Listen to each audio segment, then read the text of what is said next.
할머니 무서워. 할머니 보고 싶어. 손녀가 끙끙 앓으며 병원에 누워 있는데 나는 달려가지 못했습니다.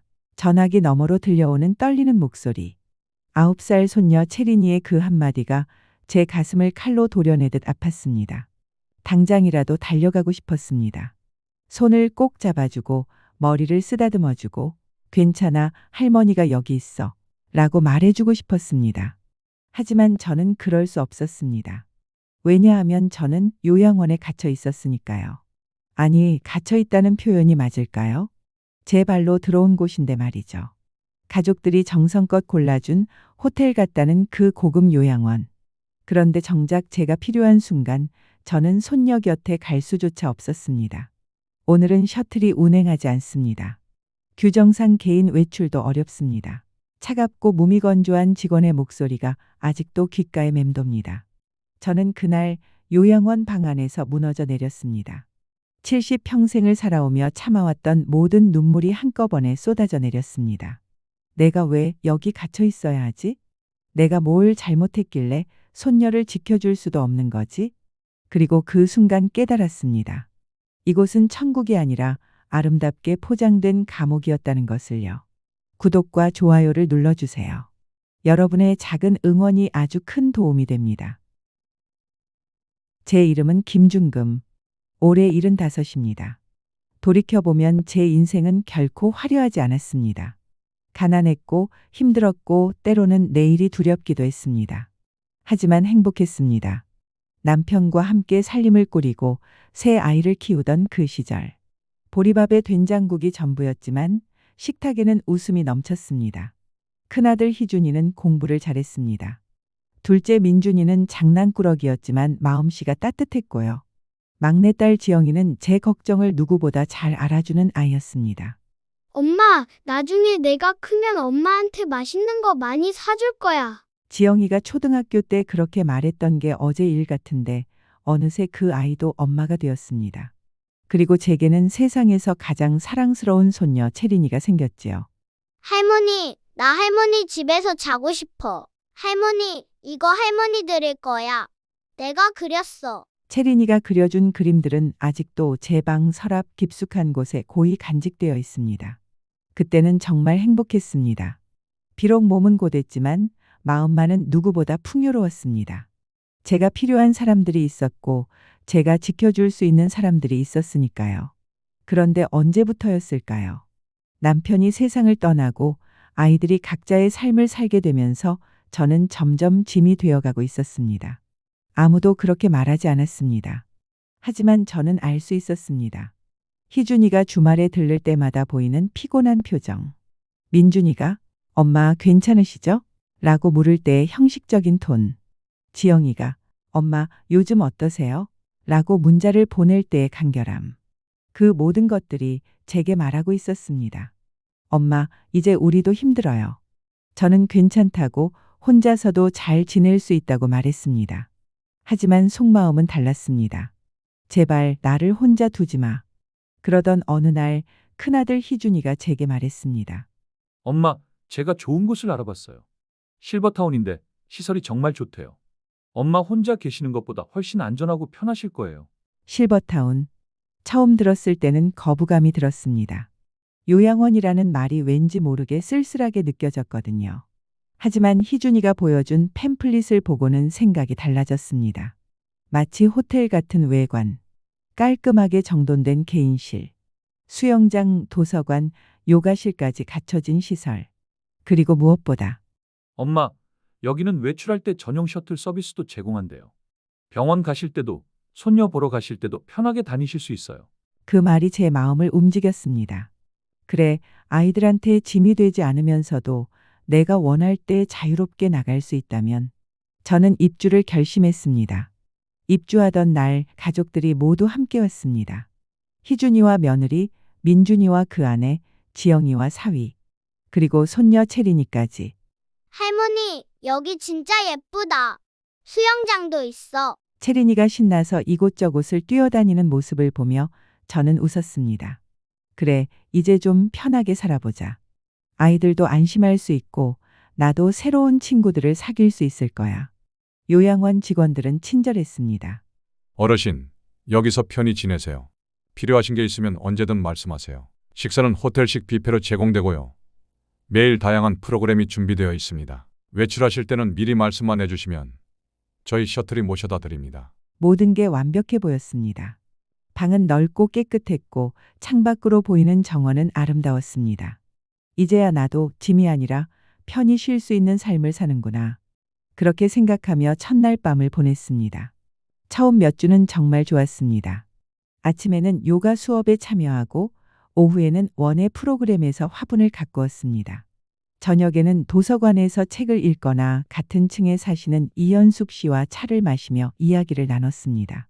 중금 씨, 여기 오길 잘했어요. 나도 처음엔 망설였는데 이제는 만족해요. 현숙 씨는 저보다 2살 많은 77. 남편과 사별한 지 오래되었고 자식들이 해외에 살고 있어 혼자 지내다 이곳에 왔다고 했습니다. 그래도 가끔은 바깥 구경도 하고 싶지 않아요? 제가 물었을 때 현숙 씨는 고개를 끄덕였습니다. 그럼요. 그래서 셔틀 서비스가 있는 게 참 좋아요. 나도 다음 주에 손주 생일 때 나가보려고요. 셔틀 서비스. 입주 계약서에도 분명히 명시되어 있었습니다. 주 3회 운행하는 전용 셔틀을 통해 병원, 쇼핑, 가족 방문 등 외출을 지원합니다. 저는 안심했습니다.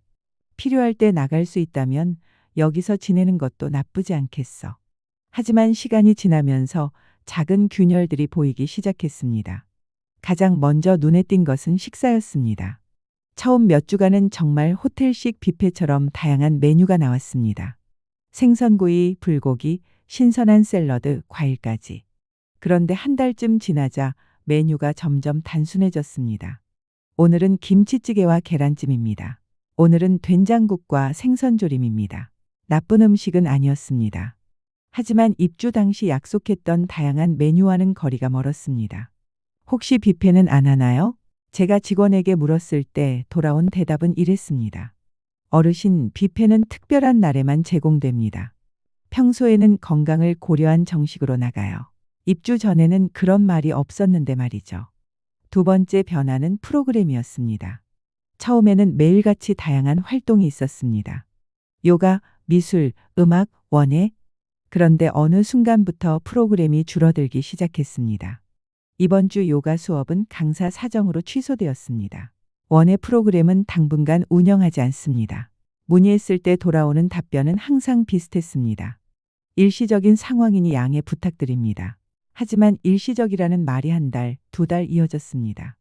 그리고 가장 큰 문제, 셔틀 서비스였습니다. 어느 날 저는 손녀 채린이의 학예회에 가고 싶었습니다. 채린이가 전화로 말했습니다. 할머니, 나 이번에 주인공 역할 맡았어. 꼭 와줘야 해. 그럼 할머니가 꼭 갈게. 저는 약속했습니다. 그리고 일주일 전에 미리 요양원 사무실에 말씀드렸습니다. 다음 주 금요일에 손녀 학예회가 있어서 외출하고 싶은데 셔틀 예약할 수 있을까요? 확인해보고 연락드리겠습니다. 그런데 학예회 이틀 전 사무실에서 연락이 왔습니다. 어르신, 죄송하지만 그날은 셔틀 운행이 어렵습니다. 네? 왜요? 입주할 때 주 3회 운행한다고 하셨잖아요? 다른 어르신들 병원 예약이 먼저 잡혀 있어서요. 다음 기회에 이용해 주세요. 그럼 제가 따로 나갈 수는 없나요? 규정상 개인 외출은 보호자 동행이 필요합니다. 안전 문제 때문에요. 저는 할 말을 잃었습니다. 결국 채린이에게 전화할 수밖에 없었습니다. 채린아, 할머니가 미안한데 그날 못 갈 것 같아. 전화기 너머로 들려온 건 실망한 채린이의 목소리였습니다. 응, 괜찮아, 할머니. 괜찮을 리 없었습니다. 저도 채린이도. 그 일이 있고 나서 저는 셔틀 서비스에 대해 다른 어르신들과 이야기를 나눠봤습니다. 현숙 씨, 혹시 셔틀 이용해 보셨어요? 현숙 씨는 고개를 저으며 한숨을 쉬었습니다. 중금 씨도 그런 일 겪으셨어요? 나도 지난달에 손주 생일 가려고 신청했는데 당일에 갑자기 취소됐어요. 차량 정비 때문이래요. 저도요. 옆에 앉아 계시던 박영자 씨가 거들었습니다. 병원 예약이 있어서 셔틀 신청했는데 오늘은 운행 안 한다고 하더라고요. 결국 아들한테 연락해서 데려다 달라고 했죠. 아들이 회사 반차 쓰고 왔어요. 그게 한두 번이 아니에요. 주 3회 운행한다더니 실제로는 한 달에 한두 번도 안 돼요. 이야기를 나누면서 깨달았습니다. 셔틀 서비스는 입주를 유도하기 위한 미끼였다는 것을. 계약서에는 분명히 적혀 있었지만 실제로는 차량 사정, 인력 부족, 다른 예약 우선 등의 이유로 거의 운영되지 않았습니다. 저희는 사실상 발이 묶인 거나 다름없었습니다. 왜 이렇게 된 걸까요? 현숙 씨가 쓸쓸하게 물었습니다. 처음엔 분명히 잘 운영됐잖아요. 입주 첫 달에는 셔틀도 자주 다니고 프로그램도 많았는데 그건 홍보용이었던 거죠. 영자 씨가 냉소적으로 말했습니다. 초반에 잘해주면 우리가 만족해서 자식들한테 좋은 말 하잖아요. 그럼 새로운 사람들이 또 들어오고 그렇게 방이 다 차면 이제 안 해도 되는 거죠. 어차피 우리가 나갈 수도 없는데. 그 말이 가슴에 비수처럼 꽂혔습니다. 나갈 수도 없다. 맞는 말이었습니다. 저희 같은 노인들이 혼자 집을 구하고 생활을 꾸리는 게 쉬운 일이 아니었습니다. 게다가 요양원 입주 비용도 만만치 않았습니다. 환불 규정도 복잡했고요. 무엇보다 자식들에게 여기 싫으니까 나가고 싶다. 고 말하는 것도 쉽지 않았습니다. 내가 까다롭게 구는 것처럼 보이지 않을까? 아이들이 또 고생하게 되는 거 아닐까? 그런 생각들이 저를 묶어두었습니다.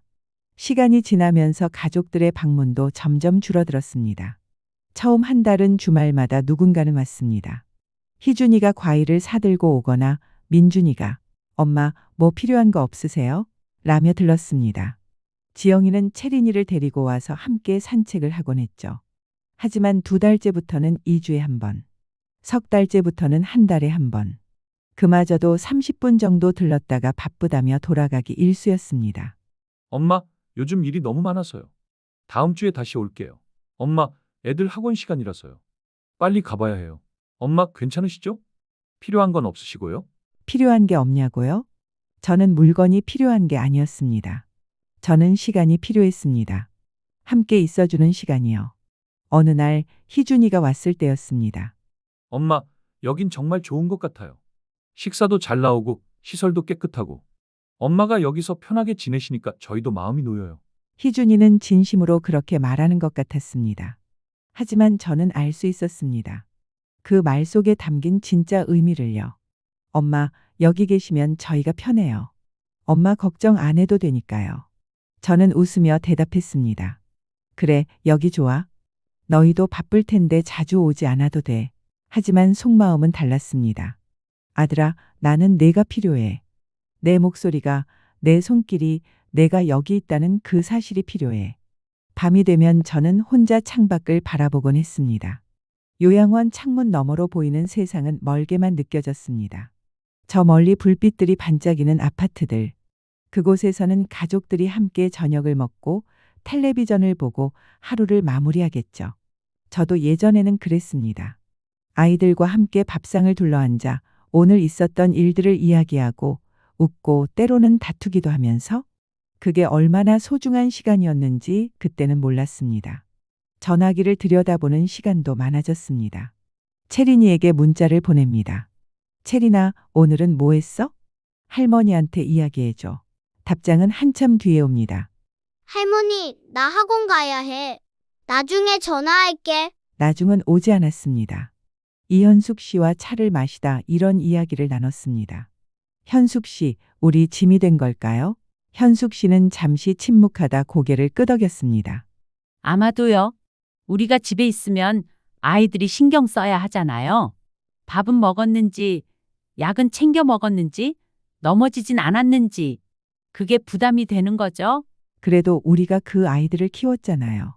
밤새 열 날 때 간호하고 학교 보내려고 새벽부터 일어나 밥 차리고. 알아요, 중금 씨. 하지만 아이들은 그걸 빚으로 생각하지 않아요. 그냥 부모 역할이었다고 생각하죠. 그리고 이제 자기들도 자기 인생이 바쁘니까. 현숙 씨의 목소리가 떨렸습니다. 그래서 우리를 이런 곳에 보내는 거예요. 돈만 내면 자식 도리를 다했다고 생각하면서요. 저는 아무 말도 할 수 없었습니다. 왜냐하면 그게 진실이었으니까요. 밤마다 이런 생각이 들었습니다. 내가 평생을 바쳐서 키운 아이들인데, 내가 그렇게 사랑했던 아이들인데, 결국 나는 돈으로 처리할 수 있는 문제가 된 건가? 그 생각이 들 때마다 가슴이 무너져 내렸습니다. 분노와 서러움과 배신감이 뒤섞인 감정. 하지만 저는 아이들에게 그 말을 할 수 없었습니다. 왜냐하면 저는 엄마였으니까요. 엄마는 참아야 한다고, 이해해야 한다고 스스로를 다독였습니다. 아이들도 힘들 거야. 나만 힘든 게 아니야. 하지만 그렇게 스스로를 위로할수록 마음속 상처는 더 깊어져만 갔습니다. 그리고 그날이 왔습니다. 2월의 어느 추운 오후였습니다. 저는 도서관에서 책을 읽고 있었습니다. 창밖으로는 눈발이 흩날리고 있었죠. 그때 전화벨이 울렸습니다. 화면에 뜬 이름은 희준. 여보세요? 엄마, 희준이의 목소리가 다급했습니다. 숨이 차 있었고 떨리고 있었습니다. 엄마, 큰일 났어요. 채린이가 사고를 당했어요. 그 순간 세상이 멈춰버린 것 같았습니다. 뭐라고? 학교 앞 횡단보도에서 차에 치였어요. 지금 병원으로 가고 있어요. 희준이의 목소리가 울음으로 변했습니다. 저는 의자에서 벌떡 일어났습니다. 손이 떨렸고 다리에 힘이 풀렸지만 정신만은 또렷했습니다. 어느 병원이야?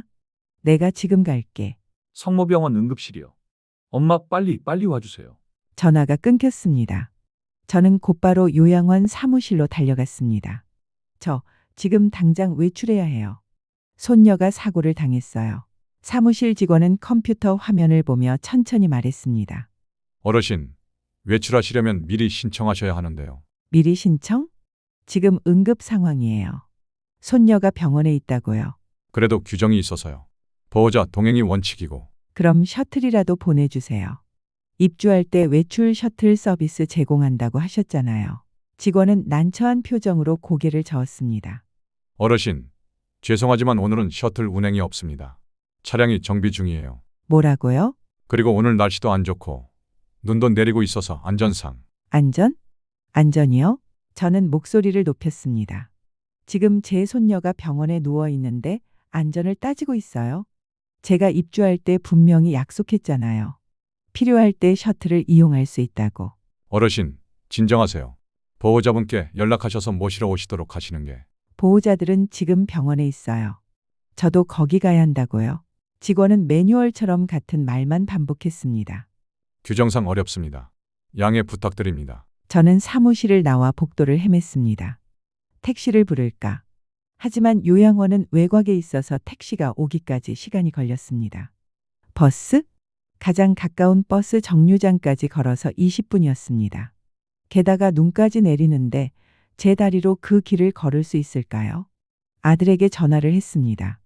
민준이에게, 지영이에게. 하지만 모두 병원으로 달려가는 중이었습니다. 엄마, 죄송해요. 저도 지금 채린이 때문에 정신이 없어서. 엄마, 나중에 제가 모시러 갈게요. 일단 채린이부터 봐야 해서.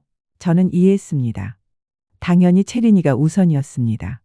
하지만 그럼 나는 어떻게 해? 저는 방으로 돌아와 주저앉았습니다. 그리고 다시 전화를 걸었습니다. 희준이에게요. 여보세요, 엄마? 희준아, 채린이는 어때? 아직 검사 중이에요. 의사 선생님이 다행히 큰 부상은 아니라는데 그래도 정밀 검사를 해봐야 한대요. 다행이다. 저는 안도의 한숨을 쉬었습니다. 하지만 동시에 가슴이 무너져 내렸습니다. 엄마, 그런데. 응? 채린이가 엄마 찾아요. 할머니 언제 오냐고. 그 순간 전화기 너머로 작은 목소리가 들렸습니다. 할머니. 채린이었습니다. 할머니, 나 무서워. 할머니 어디 있어? 그 떨리는 목소리. 9살 손녀의 겁에 질린 목소리. 저는 눈물이 쏟아졌습니다. 채린아, 할머니야. 괜찮아. 할머니, 빨리 와줘. 나 무서워. 할머니가 지금 말이 막혔습니다. 지금 갈게라는 말을 할 수가 없었습니다. 왜냐하면 저는 갈 수 없었으니까요. 채린아, 할머니가 미안해. 할머니, 채린이의 울음소리가 들렸고 곧 희준이가 전화를 받았습니다. 엄마, 괜찮으세요? 응, 엄마도 오고 싶으시죠? 알아요. 하지만 지금은 제가 채린이 잘 돌볼게요.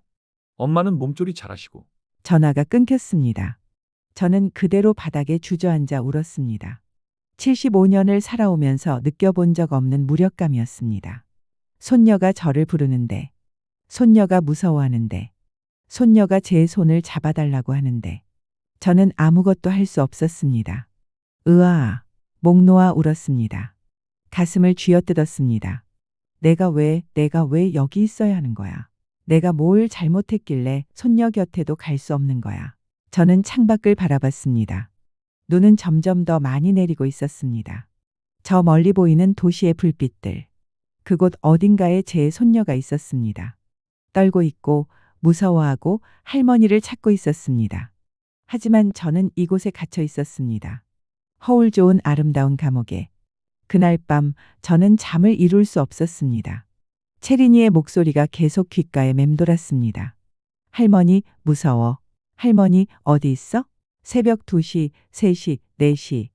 시간은 흘러갔지만 저는 눈을 감을 수가 없었습니다. 그리고 생각했습니다. 내가 왜 이렇게 살아야 하지? 내가 왜 내 의지대로 살 수 없는 거지? 이게 정말 나를 위한 삶인가? 다음 날 아침 일찍 이현숙 씨가 제 방으로 찾아왔습니다. 중금 씨, 어제 무슨 일 있었어요? 사무실에서 소리 지르셨다면서요? 저는 어제 있었던 일을 모두 이야기했습니다. 체린이의 사고, 셔틀이 없어서 갈 수 없었던 것, 전화 너머로 들었던 손녀의 울음소리. 이야기를 하는 동안 눈물이 또 쏟아졌습니다. 현숙 씨는 제 손을 꼭 잡아주었습니다. 중금 씨, 이제 결정해야 할 때가 온 것 같아요. 결정이요? 여기서 나가는 거요. 현숙 씨의 눈빛은 진지했습니다. 우리가 여기 있는 게 정말 행복한가요? 아니잖아요. 우리는 갇혀 있는 거예요. 겉으로는 호화롭지만 실제로는 우리 자유를 빼앗긴 거라고요. 하지만 나가면 어떻게 살아요? 혼자서. 혼자라도 자유롭게 사는 게 낫지 않을까요? 적어도 손녀가 부를 때 달려갈 수는 있잖아요. 현숙 씨의 말이 가슴에 와닿았습니다. 맞았습니다. 저는 편안함을 선택했지만 그 대가로 자유를 잃었습니다. 그리고 그 자유 속에는 제가 가장 사랑하는 사람들과 함께할 권리도 포함되어 있었습니다. 현숙 씨 말이 맞아요. 저는 고개를 들었습니다. 나가야 해요. 이곳에서. 그날부터 저와 이현숙 씨는 움직이기 시작했습니다. 중금 씨, 우리가 그냥 나가겠다고 하면 안 돼요. 위약금을 물어야 할 거예요. 위약금이요? 계약서 보셨죠? 중도 해지 시 입주 비용의 30%를 위약금으로 낸다고 적혀 있어요. 저는 깜짝 놀랐습니다.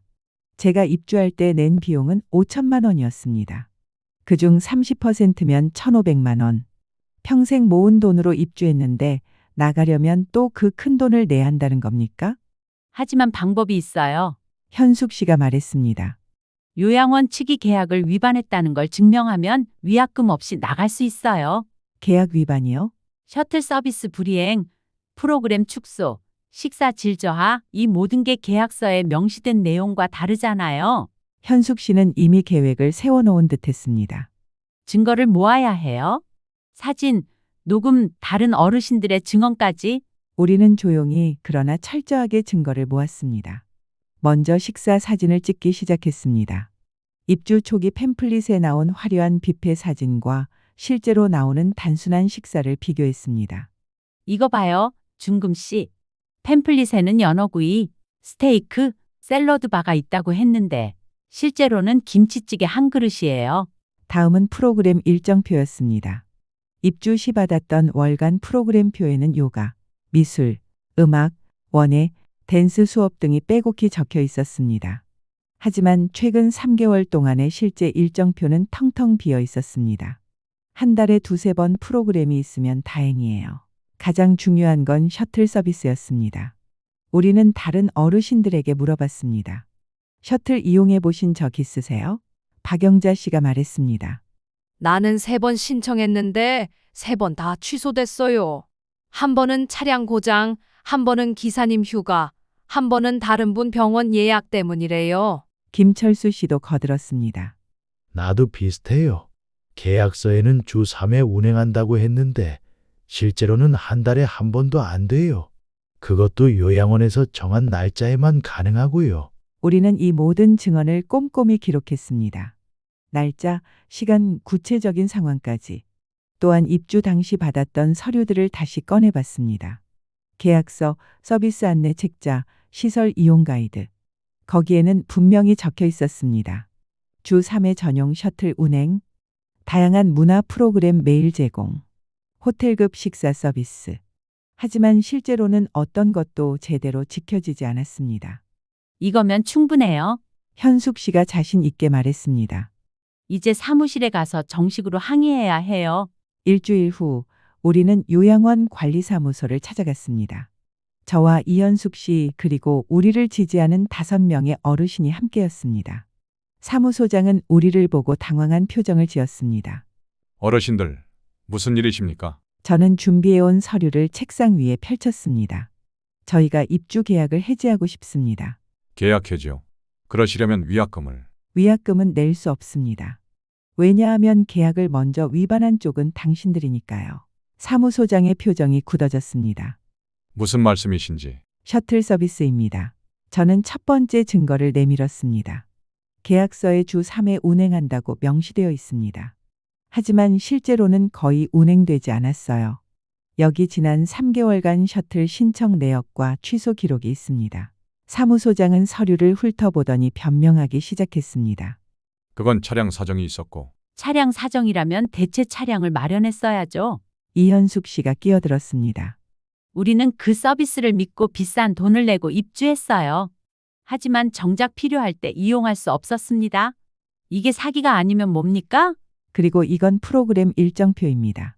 저는 두 번째 증거를 내밀었습니다. 입주 시 매일 다양한 프로그램을 제공한다고 했죠. 하지만 지금은 한 달에 2~3번이 전부입니다. 식사도 마찬가지예요. 박영자 씨가 사진을 보여줬습니다. 팸플릿에는 호텔식 뷔페라고 했는데 실제로는 단순한 백반 한 끼입니다. 이것도 명백한 계약 위반이에요. 사무소장은 당황한 기색이 역력했습니다. 어르신들, 그건 운영상의 어려움이 있었고. 운영이 어려우면 입주 비용을 낮추든지 계약 내용을 정직하게 고쳐야죠. 현숙 씨의 목소리가 단호했습니다. 우리를 속이면서 돈만 받아가는 건 용납할 수 없어요. 침묵이 흘렀습니다. 사무소장은 잠시 고민하는 듯하더니 입을 열었습니다. 어르신들, 저희도 사정이 있습니다. 인건비, 유지비 모든 게 오르면서 서비스를 유지하기가 어려워졌어요. 그렇다면 처음부터 솔직하게 말했어야죠. 저는 단호하게 말했습니다. 우리를 거짓말로 유인해서 입주시키고 나중에는 규정을 핑계로 발을 묶어놓는 건 잘못된 거예요. 저는 지난달에 손녀가 사고로 병원에 입원했을 때도 셔틀이 없다는 이유로 가지 못했다고요. 목소리가 떨렸습니다. 손녀가 저를 찾았어요. 무섭다고 할머니한테 와달라고. 하지만 저는 갈 수 없었어요. 당신들이 만든 규정 때문에요. 사무소 안이 조용해졌습니다. 그게 얼마나 고통스러운 일인지 아세요? 평생을 자식들 키우고 손주들 사랑하며 살아온 사람이 정작 가장 필요한 순간에 아무것도 할 수 없다는 게 어떤 기분인지 아세요? 저는 눈물을 참으며 말을 이었습니다. 당신들은 우리를 안전하게 보호한다고 했지만 실제로는 우리를 가둬놓은 거예요. 우리 자유를, 우리 삶을, 우리 가족과 함께할 권리를 빼앗아간 거예요. 사무소장은 한동안 아무 말도 하지 못했습니다. 그리고 마침내 고개를 숙였습니다. 죄송합니다. 사과는 필요 없어요. 현숙 씨가 말했습니다. 우리는 위약금 없이 퇴소하고 싶습니다. 그리고 다른 어르신들에게도 계약 내용을 정직하게 고쳐주세요. 더 이상 거짓말로 사람들을 속이지 마세요. 사무소장은 잠시 망설이다가 고개를 끄덕였습니다. 알겠습니다. 계약 위반 사항이 명확하니 위약금 없이 퇴소 처리해드리겠습니다. 우리는 사무실을 나왔습니다. 복도를 걸으며 현숙 씨가 제 손을 잡았습니다. 해냈어요, 중금 씨. 저는 고개를 끄덕였습니다. 가슴 한쪽이 후련했습니다. 동시에 새로운 삶에 대한 두려움도 밀려왔습니다. 나가면 어떻게 살지? 하지만 두려움보다 더 큰 감정이 있었습니다. 바로 자유에 대한 갈망이었습니다. 2주 후 퇴소하는 날이 왔습니다. 짐은 많지 않았습니다. 옷가지 몇 벌, 사진 앨범 그리고 채린이가 그려준 그림들. 방 안을 돌아보았습니다. 6개월을 보낸 이곳. 처음엔 천국처럼 보였지만 결국 아름다운 감옥이었던 곳. 중금 씨, 준비 다 됐어요? 현숙 씨가 문 앞에서 물었습니다. 네, 다 됐어요. 우리는 함께 요양원 현관으로 향했습니다. 복도를 지나가며 다른 어르신들이 손을 흔들어 주었습니다. 중금 씨, 잘 지내세요? 현숙 씨, 행복하세요? 두 분 덕분에 우리도 용기를 얻었어요. 현관 앞에는 희준이가 차를 가지고 나와 있었습니다. 저는 아들에게 퇴소 결정을 알렸을 때를 떠올렸습니다. 엄마, 무슨 일 있으셨어요? 거기 좋은 곳이잖아요. 좋은 곳이긴 한데 내게 맞는 곳은 아니더구나. 하지만 엄마 혼자 사시면 괜찮아. 엄마가 스스로 선택한 거야. 걱정하지 마. 희준이는 반대했지만 제 단호한 태도를 보고 결국 받아들였습니다. 엄마, 짐 이게 다예요? 응. 이게 다야. 희준이가 짐을 트렁크에 실었습니다. 저는 요양원 건물을 마지막으로 한번 돌아봤습니다. 후회는 없었습니다. 엄마 가시죠. 차에 올라탔습니다. 창밖으로 요양원이 점점 멀어졌습니다. 그리고 동시에 제 마음은 점점 가벼워졌습니다. 희준이는 저를 가족들이 사는 동네 근처 작은 아파트로 데려갔습니다. 엄마, 여기 괜찮으세요? 작긴 한데 위치가 좋아요. 우리 집에서도 가깝고 채린이 학교도 가까워요. 작은 투룸 아파트였습니다. 요양원 방보다 작았지만 이상하게 더 넓게 느껴졌습니다. 좋아. 여기면 충분해. 희준이가 짐을 풀어주고 갔습니다. 저는 혼자 남아 창문을 열었습니다. 신선한 공기가 들어왔습니다. 요양원에서는 창문을 열 수 없었습니다. 안전 때문이라고 했죠. 하지만 이제는 제가 원할 때 언제든 열 수 있었습니다. 첫날 밤 저는 늦게까지 잠을 자지 않았습니다. 요양원에서는 밤 10시가 소등 시간이었습니다. 하지만 이제는 아무도 제게 불을 끄라고 하지 않았습니다. 저는 밤 12시가 넘어서야 불을 껐습니다.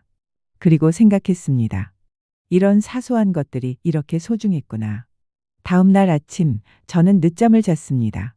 아침 8시까지 식당에 가야 했던 요양원과 달리 이곳에는 정해진 시간이 없었습니다. 9시에 일어나 천천히 커피를 내렸습니다. 창밖을 바라보며 여유롭게 아침을 먹었습니다. 이런 평범한 일상이 이렇게 행복할 줄 몰랐습니다. 오후에는 산책을 나갔습니다. 요양원에서는 산책로가 정해져 있었고 시간도 제한되어 있었습니다. 하지만 이제는 제가 원하는 곳으로 원하는 만큼 걸을 수 있었습니다. 동네 슈퍼에 들러 채소를 샀습니다. 할머니, 오늘 배추가 싱싱해요. 그래? 하나 주세요. 직접 장을 보는 것도 오랜만이었습니다. 요양원에서는 모든 게 제공되었지만 동시에 제가 선택할 수 있는 것도 없었습니다. 집에 돌아와 저녁을 준비했습니다. 된장찌개를 끓이고 김치를 꺼내고 밥을 지었습니다. 혼자 먹는 저녁이었지만 외롭지 않았습니다. 왜냐하면 이건 제가 선택한 삶이었으니까요. 퇴소한 지 일주일 후 채린이가 찾아왔습니다. 할머니, 문을 열자마자 채린이가 제 품에 안겼습니다. 할머니 보고 싶었어. 할머니도 보고 싶었어, 채린아. 저는 손녀를 꼭 안았습니다. 아직 사고 후유증이 남아있는지 채린이의 팔에는 붕대가 감겨 있었습니다. 많이 나았어? 응, 이제 거의 다 나았어. 할머니, 그런데 할머니 왜 요양원 나왔어? 거기 좋은 곳이라며? 저는 채린이의 머리를 쓰다듬었습니다. 할머니가 채린이 보고 싶어서. 그리고 할머니는 거기보다 여기가 더 좋아. 정말? 응, 정말. 채린이와 저는 함께 시간을 보냈습니다. 그림을 그리고 과자를 먹고 TV를 봤습니다. 채린이가 숙제를 할 때는 옆에서 지켜봤습니다. 할머니, 이 문제 어떻게 풀어? 할머니도 잘 모르는데 같이 생각해 볼까. 평범한 오후였지만 제게는 세상 그 무엇보다 소중한 시간이었습니다.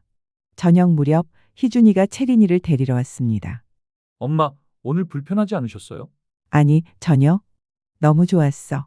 채린이가 힘들게 하진 않았죠? 무슨 소리야. 이렇게 예쁜 강아지인데. 저는 웃으며 말했습니다. 오히려 더 자주 보내줘. 할머니가 심심하거든. 희준이가 미안한 듯 말했습니다. 엄마, 그동안 제가 엄마 마음을 몰라줬어요. 요양원에 보내면 엄마가 편하실 줄만 알았는데. 아니야. 너도 엄마 생각해서 그런 거 알아. 하지만 엄마가 정말 원하신 건 그게 아니었잖아요. 엄마는 우리랑 가까이 있고 싶으셨던 거죠. 희준이의 눈시울이 붉어졌습니다. 앞으로는 더 자주 올게요. 엄마 혼자 두지 않을게요. 저는 아들의 손을 잡았습니다. 고마워, 아들. 그날 밤 저는 창밖을 바라보며 생각했습니다. 이게 진짜 행복이구나. 호화로운 시설도 다양한 프로그램도 중요하지 않았습니다. 중요한 건 제가 사랑하는 사람들 곁에 있는 것. 그들이 저를 필요로 할 때 달려갈 수 있는 것. 그리고 제 삶을 제가 선택할 수 있는 것. 그게 바로 진짜 자유였고 진짜 행복이었습니다. 일주일 후 이현숙 씨에게서 연락이 왔습니다. 중금 씨, 나도 요양원 나왔어요. 정말요? 축하해요. 중금 씨 덕분이에요. 중금 씨 보면서 용기를 얻었어요. 나도 자유롭게 살고 싶어졌거든요. 우리는 만나기로 약속했습니다. 동네 공원에서 만난 현숙 씨는 밝은 표정이었습니다. 중금 씨, 어때요?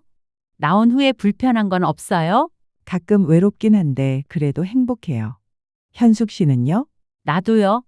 아침에 늦잠 자고 밤에 산책 나가고 이런 게 이렇게 좋을 줄 몰랐어요. 우리는 벤치에 앉아 이야기를 나눴습니다. 그런데 중금 씨, 우리가 겪은 일을 다른 사람들에게도 알려야 하지 않을까요? 현숙 씨가 제안했습니다. 무슨 말이에요? 요양원에 대한 거요. 많은 노인들이 우리처럼 속고 있을 거예요. 겉으로는 좋아 보이지만 실제로는 자유를 빼앗기고 외로워하는 사람들이요. 저는 고개를 끄덕였습니다. 맞아요. 나도 그 생각했어요. 그래서 말인데 우리 이야기를 나눌 수 있는 모임을 만들면 어떨까요? 모임이요? 네. 요양원에 계신 분들 또는 요양원을 고민하는 분들과 이야기를 나누는 거예요. 우리 경험을 공유하고 진짜 필요한 게 뭔지 알려주는 거죠. 현숙 씨의 제안이 마음에 와닿았습니다. 좋아요. 해봐요. 한 달 후 우리는 동네 복지관에서 첫 강연을 열었습니다. 주제는 노인의 자유와 존엄. 처음에는 10명 정도만 올 줄 알았는데 20명이 넘는 어르신들이 모였습니다. 저는 떨리는 마음으로 마이크 앞에 섰습니다. 안녕하세요. 저는 김준금이라고 합니다. 오늘 여러분께 제 이야기를 나누고 싶어서 이 자리에 섰습니다. 저는 요양원에서의 경험을 솔직하게 이야기했습니다. 처음의 기대감, 점차 드러난 문제들, 손녀가 아플 때 달려가지 못했던 절망감, 그리고 결국 퇴소를 결정하기까지의 과정. 이야기를 하는 동안 많은 분들이 고개를 끄덕이셨습니다. 어떤 분은 눈물을 흘리기도 했습니다. 저도 비슷한 경험이 있어요. 한 어르신이 손을 들었습니다. 제 남편도 요양원에 계시는데 가끔 전화하면 외로워하세요. 시설은 좋은데 왜 그런가 했더니 자유가 없어서였어요. 맞아요. 다른 분도 거들었습니다. 제 친구도 고급 요양원에 있는데 처음엔 좋다고 하더니 요즘은 나오고 싶다고 해요. 하지만 위약금이 무서워서 못 나온대요. 강연이 끝난 후 많은 분들이 다가와 악수를 청했습니다. 고마워요. 용기를 얻었어요. 저도 이제 제 삶을 다시 생각해 봐야겠어요. 다음 강연도 꼭 올게요. 그 순간 저는 깨달았습니다. 우리 이야기가 누군가에게 힘이 될 수 있구나. 강연 이후 우리의 활동은 점점 커져갔습니다. 처음에는 동네 복지관에서만 했지만 입소문이 퍼지면서 다른 지역에서도 초청이 들어왔습니다. 김준금 씨, 저희 구에서도 강연 부탁드립니다. 이현숙 씨, 저희 요양원에서 어르신들께 말씀해 주실 수 있으세요? 우리는 바빴지만 행복했습니다. 우리 이야기가 누군가의 인생을 바꾸고 있다는 사실이 뿌듯했으니까요. 어느 날 한 젊은 여성이 강연 후 다가왔습니다. 선생님, 저 어머니를 요양원에 보내려고 했거든요. 그래요? 네. 어머니가 혼자 계시기 힘들어 하셔서 좋은 곳 알아보고 있었어요. 그런데 오늘 강연을 듣고 생각이 바뀌었어요. 여성의 눈에 눈물이 고였습니다. 어머니가 진짜 원하시는 게 뭔지 물어봐야겠어요. 그리고 제가 더 자주 찾아뵙고 시간을 함께 보내야겠어요. 잘 생각하셨어요. 저는 그녀의 손을 잡았습니다. 부모님은 거창한 걸 바라지 않아요. 그냥 자식이 옆에 있어주는 것, 그게 가장 큰 행복이에요. 여성은 고개를 숙여 인사했습니다. 고맙습니다. 정말 고맙습니다. 또 다른 날에는 요양원에서 일하는 젊은 사회복지사가 찾아왔습니다. 선생님, 저는 요양원에서 일하고 있는데요. 오늘 강연을 듣고 충격을 받았어요. 왜요? 저희가 어르신들을 보호한다고 생각했는데 사실은 자유를 제한하고 있었다는 걸 깨달았거든요. 그는 진지한 표정으로 말했습니다. 규정, 안전, 효율성 그런 것들만 생각하다 보니 정작 어르신들의 마음은 몰랐던 것 같아요. 당신이 그걸 깨달았다는 것만으로도 큰 변화예요. 저는 미소 지었습니다. 이제부터라도 어르신들의 목소리에 귀 기울여 주세요. 그들이 진짜 원하는 게 뭔지 물어봐 주세요. 네, 꼭 그렇게 하겠습니다.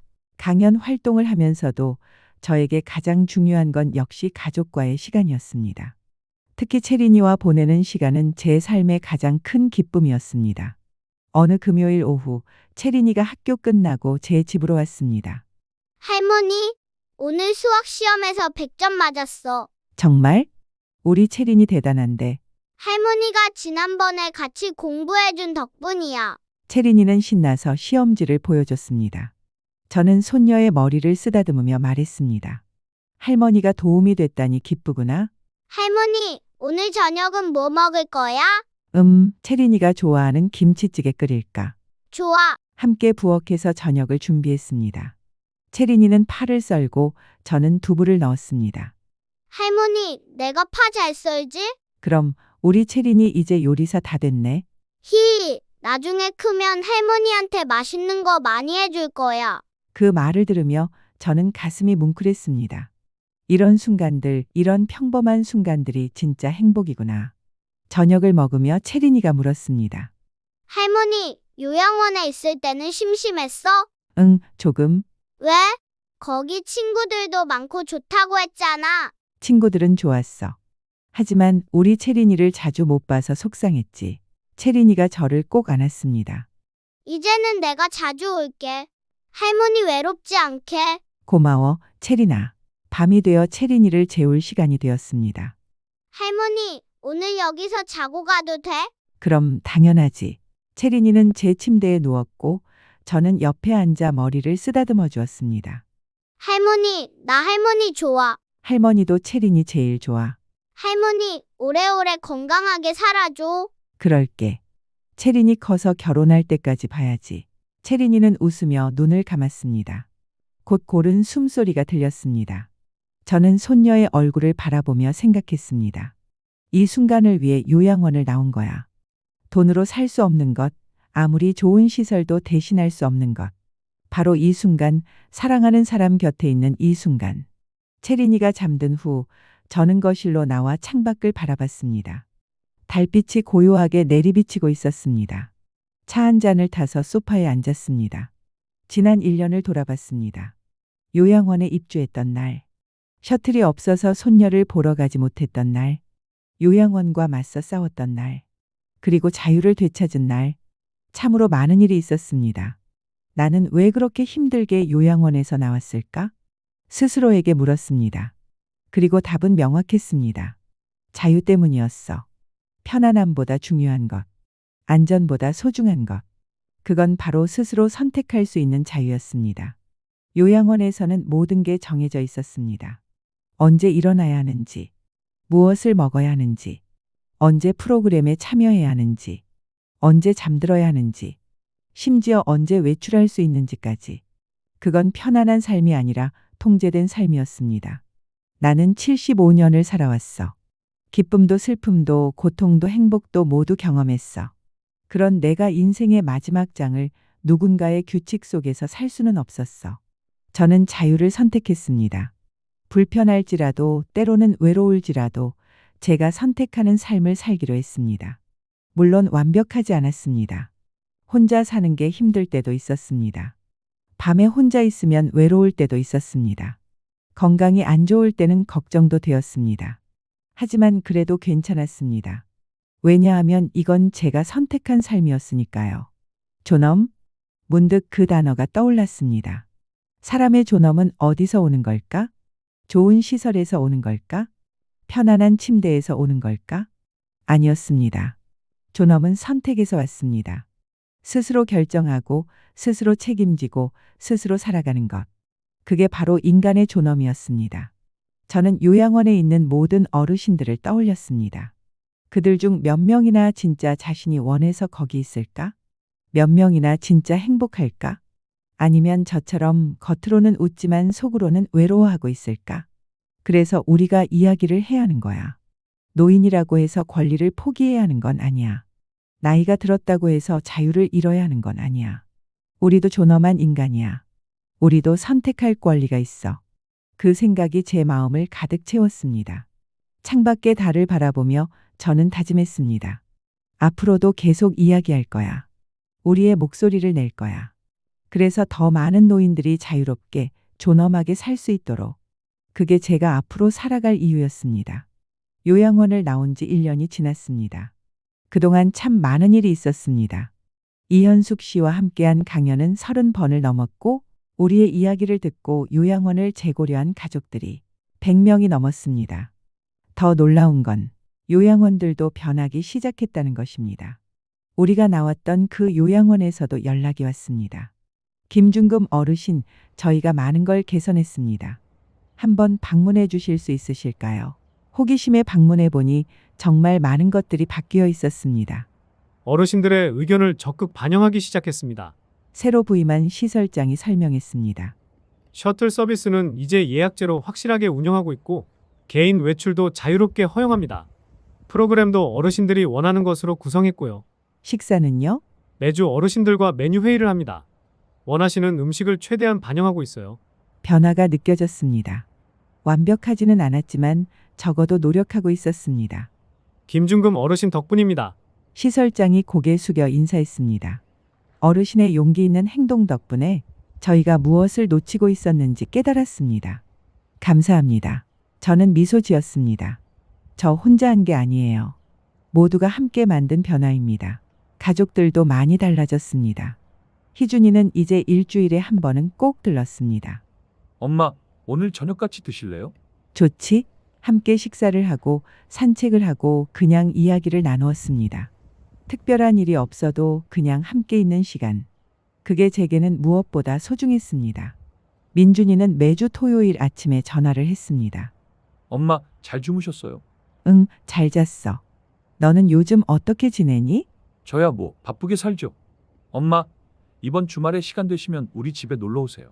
그래, 갈게. 전화 한 통이지만 그 속에 담긴 마음이 느껴졌습니다. 어느 가을날 이현숙 씨와 공원을 산책했습니다. 낙엽이 바람에 흩날리고 하늘은 높고 맑았습니다. 중금 씨, 우리 정말 많은 일을 했네요.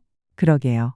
처음엔 그냥 우리 자유를 되찾는 게 목표였는데 이렇게 많은 사람들에게 영향을 주게 될 줄 몰랐어요.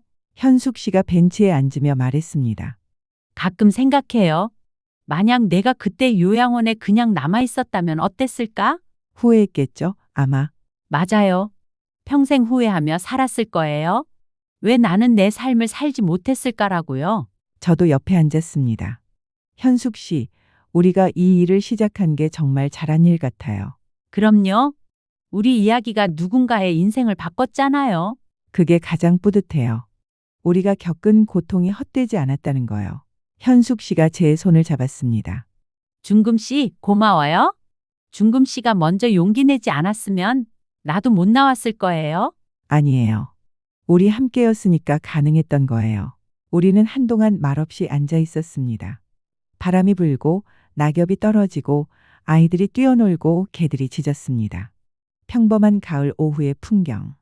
하지만 저에게는 이 모든 게 특별했습니다. 왜냐하면 이건 제가 선택한 자유 속의 풍경이었으니까요. 중금 씨, 우리 앞으로 어떻게 살 거예요? 현숙 씨가 물었습니다. 글쎄요, 그냥 하루하루 행복하게 살고 싶어요. 가족들 만나고, 친구들 만나고, 산책하고, 좋아하는 일 하고, 그게 제일 좋은 삶이죠? 그리고 계속 이야기할 거예요. 우리처럼 힘들어하는 노인들을 위해서요. 저도 그럴 거예요. 함께요. 우리는 미소를 지었습니다. 오늘도 아침이 밝았습니다. 저는 천천히 일어나 커튼을 열었습니다. 햇살이 방 안으로 쏟아져 들어왔습니다. 요양원에 있을 때는 이 간단한 행동조차 제 마음대로 할 수 없었습니다. 정해진 시간에 일어나야 했고 직원이 커튼을 열어주었죠. 하지만 이제는 다릅니다. 제가 원하는 시간에 일어나고 제가 원하는 대로 하루를 시작합니다. 부엌으로 가서 커피를 내렸습니다. 창밖을 보니 동네 아주머니들이 산책을 하고 있었습니다. 중금 씨, 오늘 날씨 좋네요. 창문을 열고 인사를 받았습니다. 그러게요. 오늘 오후에 공원에서 봐요. 이런 소소한 교류, 이런 자유로운 일상. 이게 바로 제가 원했던 삶입니다. 오전에는 이현숙 씨와 강연 자료를 준비했습니다. 다음 주에 있을 강연 주제는 노인의 권리와 가족의 역할이었습니다. 중금 씨, 이번에는 젊은 사람들도 많이 온대요. 그래요? 좋네요. 그들에게도 우리 이야기를 들려줘야죠. 맞아요. 그들이 언젠가 부모가 되고 자식이 부모를 돌볼 나이가 되면 우리 이야기를 기억할 거예요. 점심에는 희준이가 도시락을 가지고 왔습니다. 엄마, 집에서 만든 거예요. 엄마 좋아하시는 나물들 넣었어요. 고맙다, 아들. 함께 식탁에 앉아 밥을 먹었습니다. 엄마, 요즘 행복하세요? 희준이가 조심스럽게 물었습니다. 응, 아주 많이. 다행이에요. 엄마가 요양원에 계실 때보다 훨씬 밝아 보이세요. 그건 내가 더 자주 와주니까 그런 거야. 희준이가 웃었습니다. 앞으로도 계속 올게요. 약속해요. 저는 이 이야기를 녹음하기 위해 마이크 앞에 앉았습니다. 저의 경험을, 저의 깨달음을, 저와 같은 나이를 사는 여러분과 나누기 위해서입니다. 여러분, 지금 이 이야기를 듣고 계신 여러분, 혹시 지금 요양원에 계신가요? 아니면 요양원 입주를 고민하고 계신가요? 자식들이 좋은 곳을 알아봤다며 권유하고 있나요? 저도 그랬습니다. 아들이, 엄마, 좋은 곳 알아봤어요. 라고 했을 때, 처음엔 거부감이 들었지만 결국 따라갔습니다. 자식들한테 짐이 되고 싶지 않아서. 아이들이 편해질 수 있다면 그런 마음으로 말이죠. 그런데 여러분, 우리가 정말 짐일까요? 평생을 자식들 키우고 손주들 돌보고 가족을 위해 헌신한 우리가 이제 나이가 들었다고 짐이 되는 걸까요? 아닙니다. 우리는 짐이 아닙니다. 우리는 사랑받을 자격이 있는 사람들입니다. 존중받을 자격이 있는 사람들입니다. 저는 호화로운 요양원에 있었습니다. 호텔 같은 방, 좋은 식사, 친절한 직원들. 처음엔 이제 편하게 살 수 있겠구나 생각했습니다.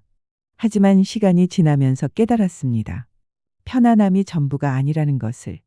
아니, 오히려 그 편안함이 우리의 자유를 빼앗고 있다는 것을. 아침에 일어나는 시간도 정해져 있었습니다. 식사 시간도 정해져 있었습니다. 언제 산책 나갈 수 있는지도 정해져 있었습니다. 심지어 손녀가 아파서 병원에 있을 때조차 제 마음대로 나갈 수 없었습니다. 여러분, 그게 정말 우리가 원하던 삶인가요? 안전하고 편안하지만 자유가 없는 삶. 모든 게 제공되지만 아무것도 선택할 수 없는 삶. 저는 깨달았습니다. 나이가 들었다고, 몸이 불편하다고, 우리가 자유를 포기해야 하는 건 아니라는 것을요. 우리도 선택할 권리가 있습니다. 언제 일어날지, 무엇을 먹을지, 누구를 만날지, 작은 것 하나하나를 스스로 결정할 권리가 있습니다. 그래서 저는 나왔습니다. 쉽지 않았습니다. 두려웠고 불안했습니다. 혼자 살 수 있을까? 자식들한테 또 짐이 되는 건 아닐까? 그런 생각들로 밤잠을 설쳤습니다. 하지만 나와 보니 알게 되었습니다. 이게 바로 제가 원하던 삶이었다는 것을요. 아침에 늦잠 자도 아무도 뭐라 하지 않습니다. 밤에 산책 나가고 싶으면 나갑니다. 손녀가 보고 싶으면 언제든 갈 수 있습니다. 오늘 뭐 먹을지, 어떻게 시간을 보낼지 모두 제가 정합니다. 완벽하지 않습니다. 가끔 외롭습니다. 가끔 힘듭니다. 혼자 모든 걸 해야 하니 불편할 때도 있습니다. 하지만 행복합니다. 왜냐하면 이건 제가 선택한 삶이니까요. 누가 정해준 게 아니라 제가 원해서 사는 삶이니까요.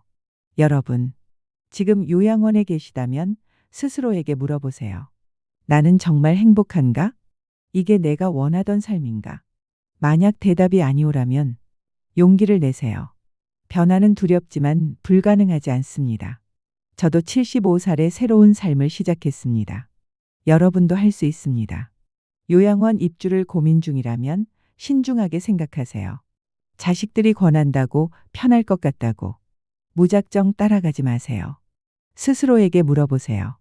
나는 정말 거기 가고 싶은가? 자유를 포기할 준비가 되어 있는가? 가족과 떨어져 사는 게 정말 괜찮은가? 만약 조금이라도 망설여진다면 다른 방법을 찾아보세요. 집 근처로 이사하기, 돌봄 서비스 이용하기, 친구들과 함께 살기. 요양원만이 답은 아닙니다. 여러분, 우리는 평생을 살아왔습니다. 전쟁도 겪었고, 가난도 이겨냈고, 자식들도 키웠습니다. 우리가 얼마나 강한 사람들인지 잊지 마세요. 그런 우리가 이제 마지막 인생을 살면서 왜 자유를 포기해야 합니까? 왜 우리가 원하지 않는 곳에서 살아야 합니까? 나이가 들었다는 이유로, 불편하다는 이유로, 자식들한테 짐이 될까봐 우리의 존엄을 포기하지 마세요. 우리에게도 권리가 있습니다. 선택할 권리, 자유롭게 살 권리, 존엄하게 늙어갈 권리.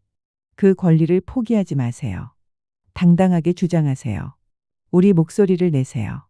저는 요양원을 나온 후 이현숙 씨와 함께 강연을 하고 있습니다. 우리와 같은 어르신들에게 이야기합니다. 여러분, 우리도 자유롭게 살 권리가 있습니다. 많은 분들이 눈물을 흘립니다. 저도 그게 하고 싶었어요. 저도 나가고 싶지만 용기가 안 나요. 이미 위약금도 냈고 자식들한테 뭐라고 말해야 할지 모르겠어요. 그분들에게 말합니다. 지금이라도 늦지 않았어요. 당신의 행복이 가장 중요해요. 자식들은 이해할 거예요. 진심을 말하면 알아들을 거예요. 여러분, 혹시 지금 요양원에서 외롭게 계신가요? 창밖만 바라보며 언제쯤 자식들이 올까 기다리고 계신가요? 가족들이 보고 싶은데 규정 때문에 나갈 수 없나요? 참지 마세요. 당신의 마음을 말하세요. 자식들에게, 요양원 직원들에게, 누구에게라도 나는 이렇게 살고 싶지 않다. 고 말할 용기를 내세요. 변화는 두렵습니다. 하지만 후회는 더 고통스럽습니다. 저는 지금 작은 아파트에서 삽니다. 요양원보다 방은 작고 시설은 부족합니다. 하지만 자유롭습니다. 행복합니다. 후회하지 않습니다. 여러분도 할 수 있습니다. 나이는 숫자일 뿐입니다. 70이든 80이든 우리는 아직 살아 있습니다. 아직 선택할 수 있습니다. 아직 변화할 수 있습니다. 여러분, 마지막으로 묻겠습니다. 당신은 어떤 노년을 살고 싶으신가요? 편안하지만 자유 없는 삶인가요? 아니면 불편할지라도 자유로운 삶인가요? 정답은 없습니다. 각자의 선택입니다.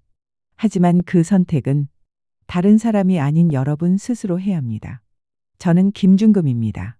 75살 평범한 할머니입니다. 하지만 제 삶의 주인은 바로 저입니다. 여러분도 마찬가지입니다. 여러분 인생의 주인은 여러분입니다. 자식들이 아닙니다. 요양원이 아닙니다.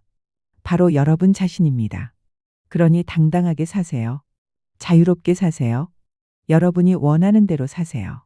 우리 인생 한 번뿐입니다. 마지막까지 우리답게 살 권리가 있습니다. 이 이야기가 여러분에게 작은 용기가 되길 바랍니다. 그리고 여러분도 당신만의 자유를 되찾으시길 바랍니다. 감사합니다.